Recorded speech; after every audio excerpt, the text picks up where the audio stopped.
نبی کا ساتھی بنایا، ہمیں اللہ پاک نے اپنے نبی کا صحابی بنایا،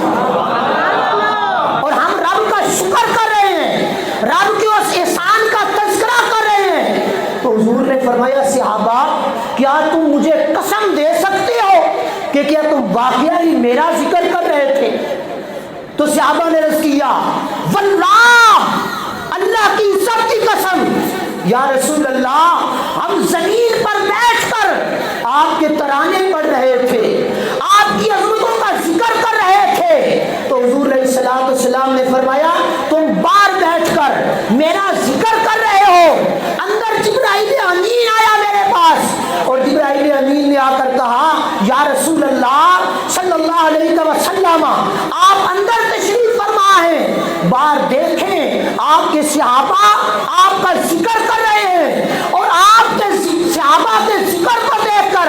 آسمان پر رب وحدہ لا شریک نے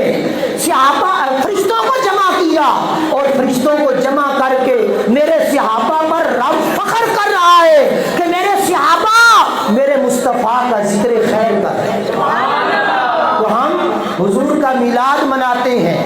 ہر لحظہ ہر لمحہ ہم ذکر خیر کرتے ہیں، حضور کی پیدائش کا ذکر کرتے ہیں، حضور کا حضرت حلیمہ سعدیہ کے گھر جانا ذکر کرتے ہیں، حضور کا ڈاچی پر بیٹھ کر حضرت حلیمہ سعدیہ کی گود میں ان کے قبیلے کو روشن کرنے کا ذکر کرتے ہیں، اور ہم حضور علیہ الصلوۃ والسلام کی انگلیوں سے نکلنے والے پانی کے چشموں کا ذکر کرتے ہیں، ہم حضور کے ہاتھ کی انگلی سے آسمان کو،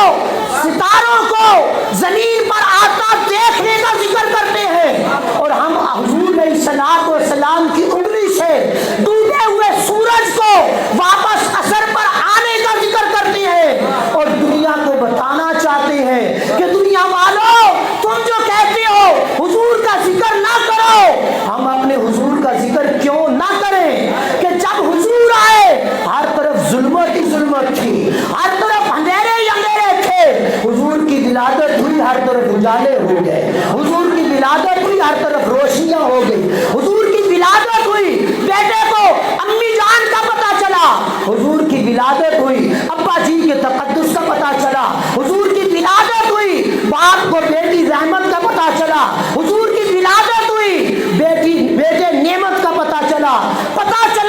حضور کی آمد سے کہ دنیا والوں یہ رشتے رب وحدہ لا شریک نے تمہارے ساتھ جوڑ دیے ہیں، ماں کی عزت کرو، ماں کے قدموں کے نیچے جنت ہے، یہ احسان ملا رب کا احسان ملا حضور کے توسل سے کہ ہماری ماں کے قدموں کے نیچے رب نے ہماری جنت کو رکھ دیا۔